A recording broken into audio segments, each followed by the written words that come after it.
para sa lagay ng ating panahon ngayong tanghali po ng October 25, 2023 na kung saan ngayon po ay bahagyang humina ang daloy ng amihan gaya po ninyong nakikita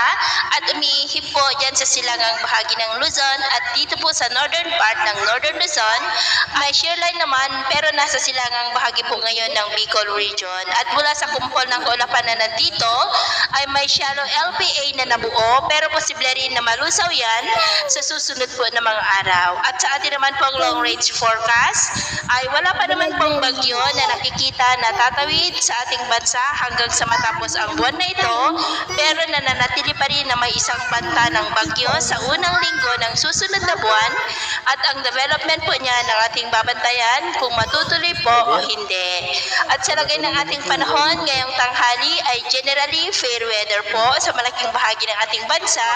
maliban lamang sa mga tsansa ng maulap na kalangitan na may mga pulupulong pag-ulan sa may Mandela, Aurora, Quezon, Camarines Norte, ilang bahagi ng Legazpi, Sorsogon, Masbate, Palawan, Samar Provinces, Leyte, Bohol, Northern Cebu, Bacolod, Dumaguete, Paray Island, Surigao del Norte, Butuan, ilang bahagi ng Zamboanga Peninsula, Lanao del Norte, Misamis Oriental, Bukidnon, Sultan Kudarat, Cotabato at Davao Region. At sa susunod po ng mga oras, maulap pa rin ang kalangitan na may mga pulupulong pag-ulan sa ilang bahagi ng Ilocos Region,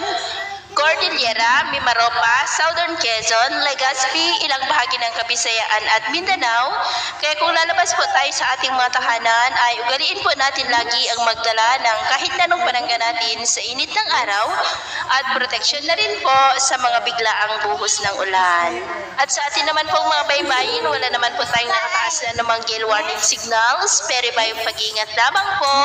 kung papalaot tayo para mas makaiwas sa mga sakunang pangkaragatan.